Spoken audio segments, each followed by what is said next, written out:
Hello friends, मी अमोल देवकर स्वागत करतो तुम्हा सर्वांचं तुमच्या युट्यूब चॅनल गौरी सायन्स अकॅडमीवर. आपल्या महाराष्ट्रातील एकमात्र असा चॅनल जिथं तुम्हाला मिळेल बेटा क्लास 8, 9, 10 साठी क्वालिटी एज्युकेशन एकदम फ्री ऑफ कॉस्ट, ते पण विथ फ्री पीडीएफ नोट्स. आणि आपण चालू केलेलं आहे सध्या तुमचं क्लास 10th सायन्स 1चं फर्स्ट चॅप्टर ग्रॅव्हिटेशन. ग्रॅव्हिटेशन आपलं नियरली संपायवर आलेलं आहे. हे किंवा याच्या समोरचं लेक्चर आपलं लास्ट राहणार आहे. ज्यांनी अगोदर लेक्चर पाहिले नसतील त्यांनी अगोदर ते पूर्ण पाहून घ्या.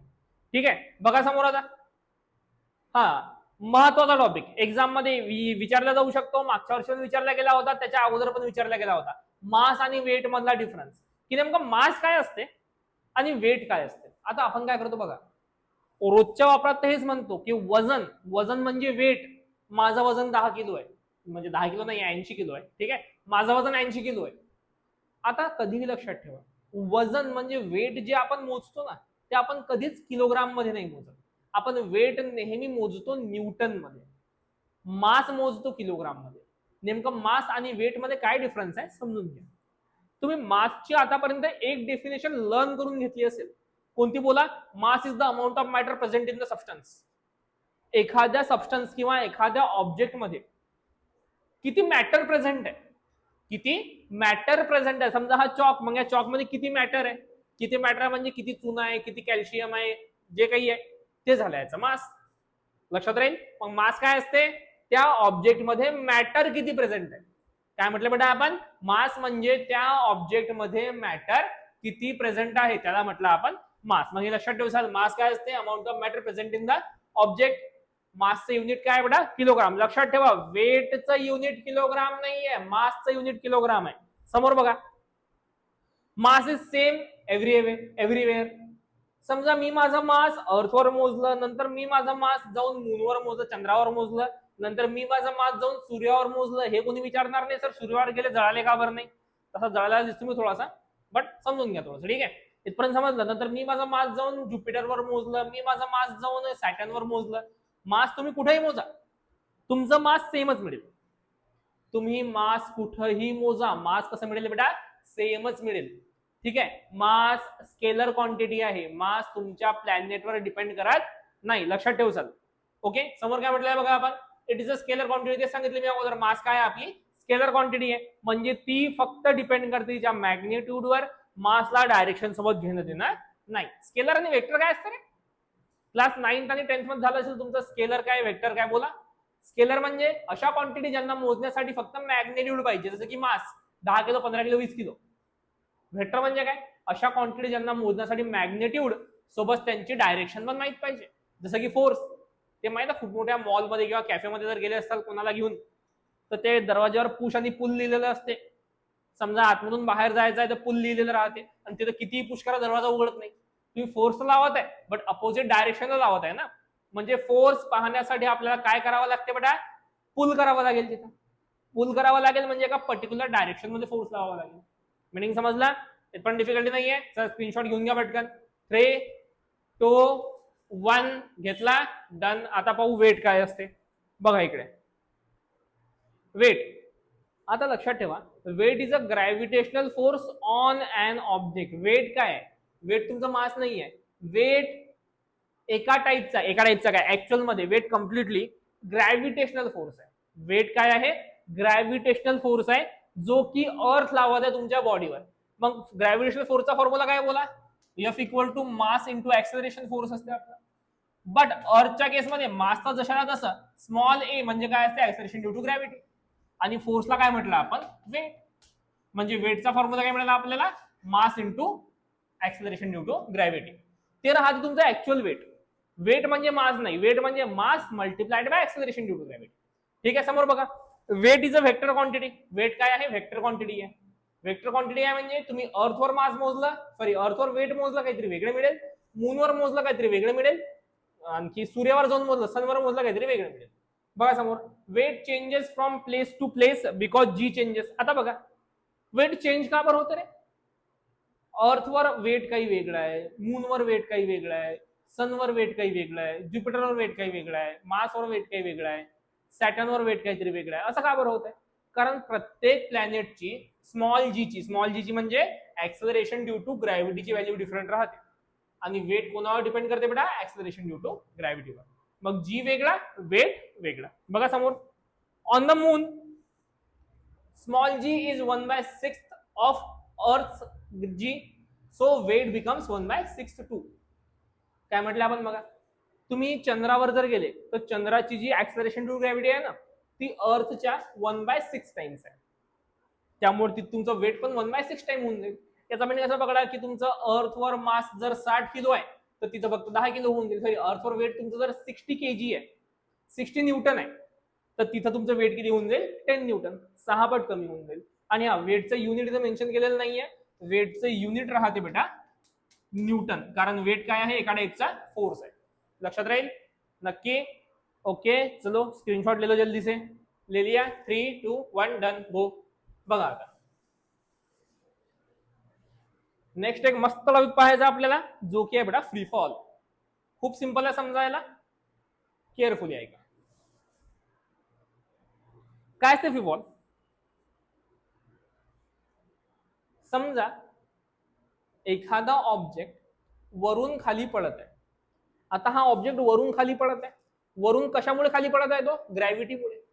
म्हणजे या ऑब्जेक्टवर कोणता फोर्स लागत आहे, ग्रॅव्हिटी.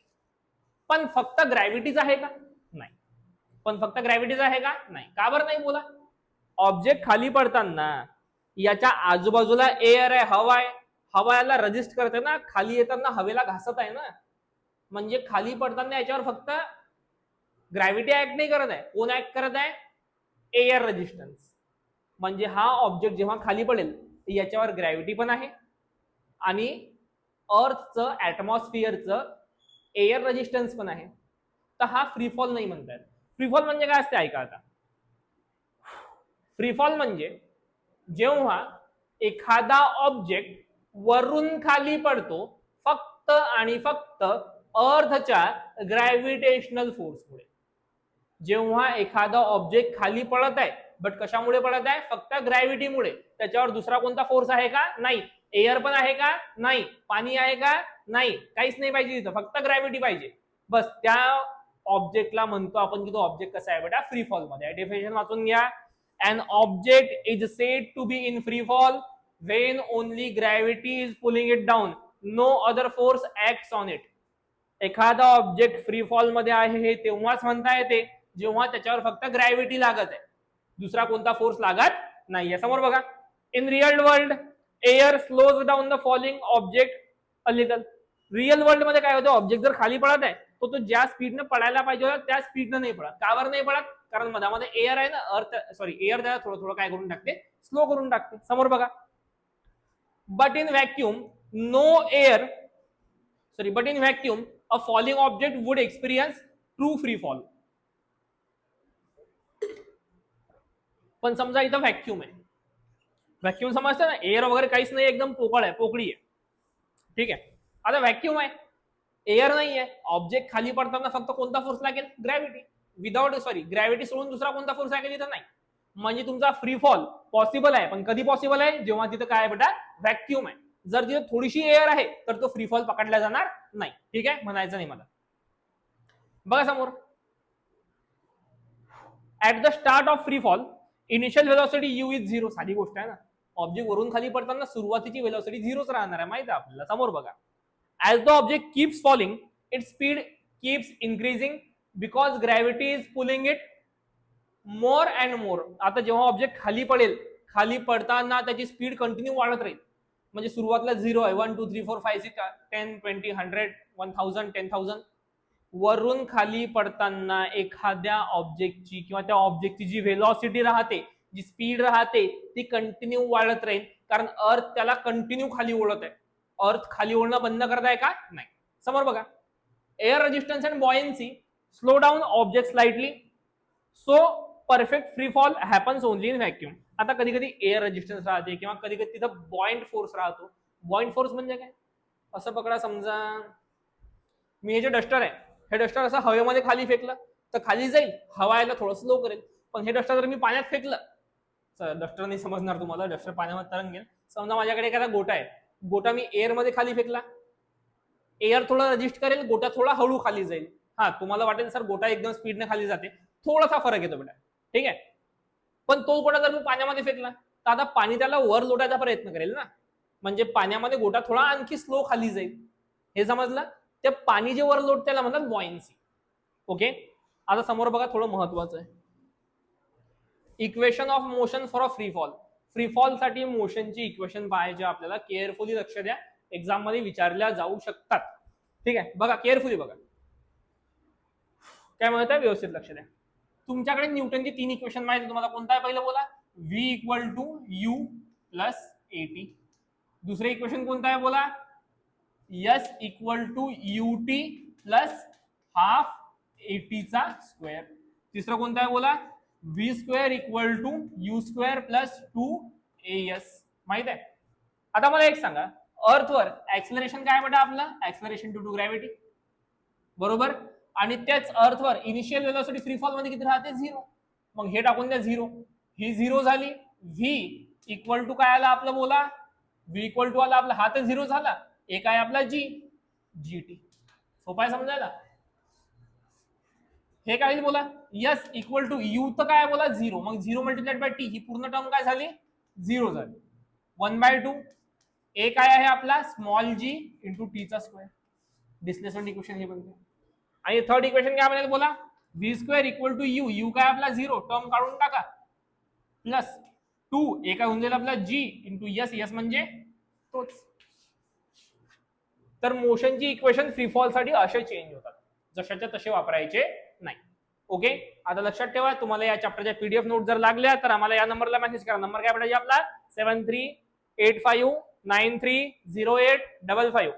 मेसेज कसा करायचा, अगोदर हाय टाकायचा, हायच्या खाली तुमचं नाव, तुमचं स्कूल, कोणत्या क्लासमध्ये आहात, ठीक आहे, त्याच्या खाली तुमची सिटी, आणि तुम्हाला जर ग्रॅव्हिटेशनच्या नोट्स पाहिजे तर असं टाकायचं सायन्स 1 चॅप्टर 1 नोट्स. तुम्ही मेसेज केल्याच्या विदिन 1 आवर तुम्हाला नोट्स मिळून जातील. Okay, so and for today.